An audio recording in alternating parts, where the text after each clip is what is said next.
Hey guys, sorry for the weird camera angle, but I was looking at more at the mobile side of things of content and kind of realized that I kind of basically know most of it. I think there's only like one fragment of knowledge that I didn't know. But I was gonna show you guys. I think we left off after that. Remember. Let's just the video go. Here, let me check where we left off. So I found where we left off. We're at mobile hotspots and tethering. Um, just gonna leave it up here for a second for you guys to read. You guys can pause the video.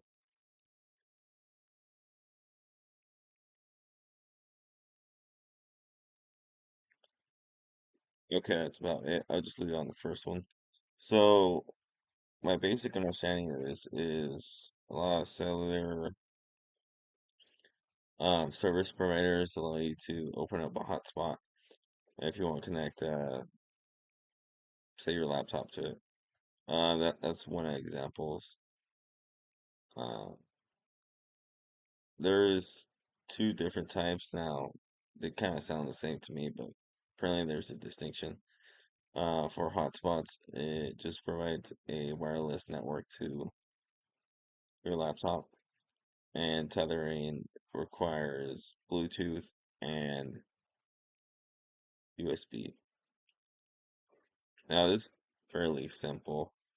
I usually just go down here to my network, and there were some times when I was in Mexico where I had to rely on it being only connected solely through Bluetooth because for some reason my computer didn't want to check want to connect with the wireless. Apparently, it was like an issue with the type of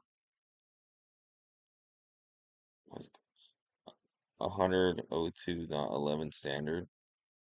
I think it was on the wrong one, so I just changed it to make it more compatible. And you can set up your own password on it. Again, this is something that should rank my confidence on the high, not medium. Moving on, we have just mobile device wired connection methods. I think in the video, it kind of highlights, what types.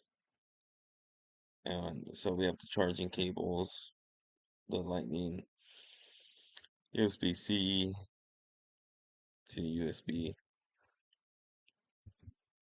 HDMI.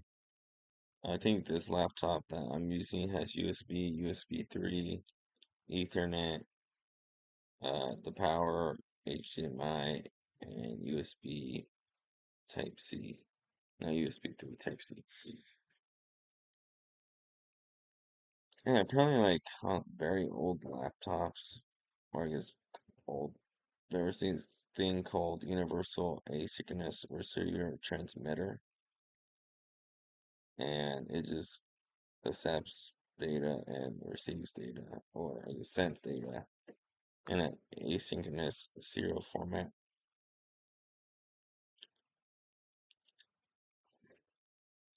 Oh, I guess right here will be an example is basically connects to a laptop to a serial port or managed switch or router.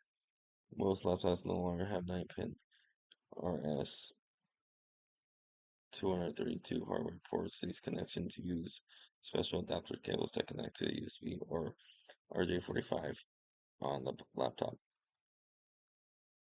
So they just provide you data, internet on your computer. And again, I'll leave this for you guys to read if you want to pause it.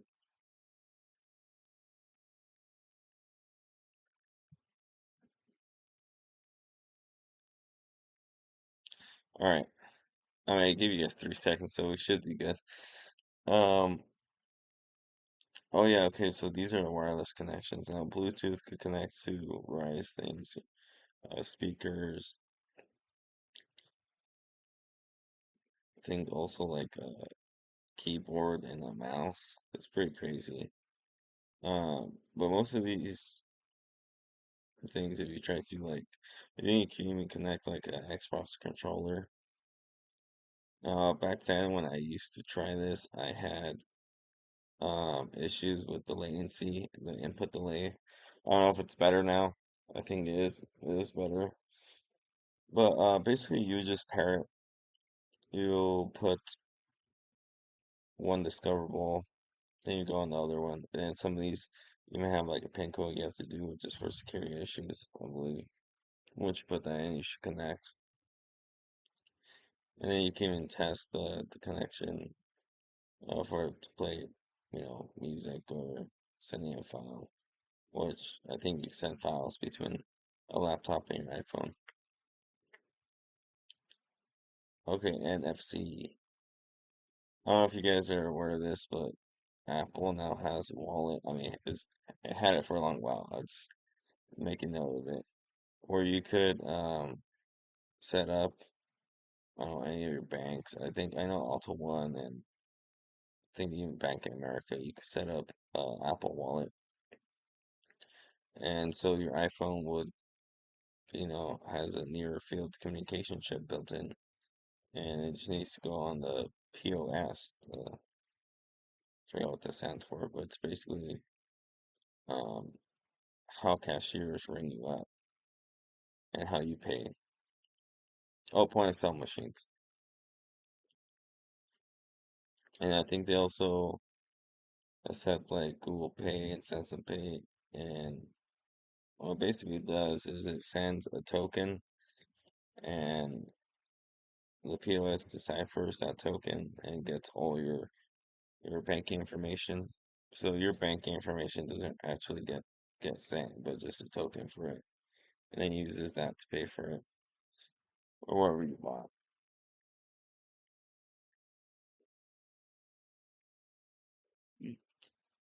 Port replicators and docking stations.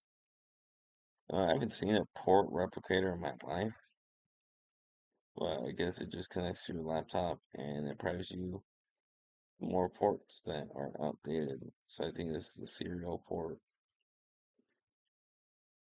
I think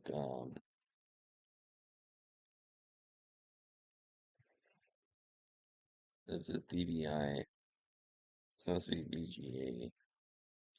Got our USB, we got our mouse and keyboard ports, microphone, audio, access video.